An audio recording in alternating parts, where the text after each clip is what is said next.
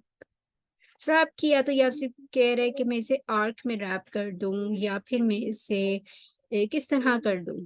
ठीक है, तो ये काफी हमारे टेक्स्ट का साइज बड़ा है ना, इसलिए आपको ये काफी बड़ा नजर आ रहा है। यहाँ पर आपके पास मल्टीपल ऑप्शंस हैं कि अपर आर्क बनानी है, लोअर आर्क बनानी है, या इस तरह से प्रीव्यू ऑन रखें, फिर आपको नजर आता रहेगा कि हमारी टेक्स्ट किस तरह बिहेव कर रही है। ठीक है, तो आप कोई ओके करके देख लें इसे कि ये इस तरह की हो गई है। ठीक है, रिवॉल्व सा हो गया है हमारा टेक्स्ट थोड़ा सा। तो कभी कभार हम सिर्फ टाइपोग्राफी से ही काम ले लेते हैं। टाइपोग्राफी आपने यूज की हो, इसके आगे आपको कोई क्रिएटिविटी करने की जरूरत नहीं है, कोई कॉम्प्लेक्स शेप यूज करने की जरूरत नहीं पड़ती। आप जस्ट अपनी टेक्स्ट को ही एज अ बैकग्राउंड बनाकर उससे ही क्रिएटिविटी कर लेते हो। ठीक है, तो अब हमारे पास और भी ऑप्शंस हैं, ये तो आपको समझ आ गई। इसको मैं फिलहाल करती हूँ डिलीट, क्योंकि ये क्लियर हो चुका है। अगर हमारे पास टाइपोग्राफी में और भी चीजें हों, मतलब सिर्फ यही नहीं, तो हम क्या करते हैं, कुछ कुछ और टेक्स्ट लिख लेते हैं। ठीक है, मैं टाइपोग्राफी ही लिख देती हूँ। टेक्स्ट हमारी ब्लैक कलर की है ना, उसलिए विजिबल नहीं हो रही, तो एक बार इसे मैंने सिलेक्ट किया। ठीक है, सिलेक्ट नहीं करेंगे तब तक वो चेंज नहीं होगा। सिलेक्ट करने के बाद मैं यहाँ पर आती हूँ और 2 बार टैप करती हूँ और अपनी टेक्स्ट का कलर जो है वो चेंज कर लेती हूँ, जो भी मुझे चाहिए। चाहे तो आप व्हाइट कर लें, ब्लैक पर व्हाइट ज्यादा प्रोमिनेंट रहता है। ठीक है, तो व्हाइट कर लिया मैंने, अब ये आपको नजर आ रहा होगा। फिर आप इसको स्केल कर लें लाइक दिस। ठीक है, अब इस जस्ट मैंने टी लिखा हुआ है, तो मैं क्या करती हूँ, मैं लिखती हूँ टाइपोग्राफी, कैपिटल टी लिखना है। ठीक है, टाइपोग्राफी, ये हमारी टाइपोग्राफी है। चलें इस टाइपोग्राफी को थोड़ा अच्छा सा टच देते हैं या डिफरेंट इसको स्टाइल देते हैं। कैसे? हम करेंगे एनवेलप डिस्टॉर्ट पर ही आपने जाना है। ठीक है, ऑब्जेक्ट में जाकर आता है। ठीक है, ऑब्जेक्ट में जाएं, एनवेलप डिस्टॉर्ट में जाएं और फिर आप इसे करें मेक विद मैश। पहले हमने मेक विद वार्प किया था, अब हम मेक विद मैश कर रहे हैं। ठीक है, तो मैश करने के लिए वो आपसे पूछ रहा है कि इसको कितने मैशेस क्रिएट करें। 4 रोज हैं और 4 कॉलम्स हैं, आप अपनी मर्जी से इंक्रीज भी कर सकते हो। अभी मैंने 4 4 रखा है। ठीक है,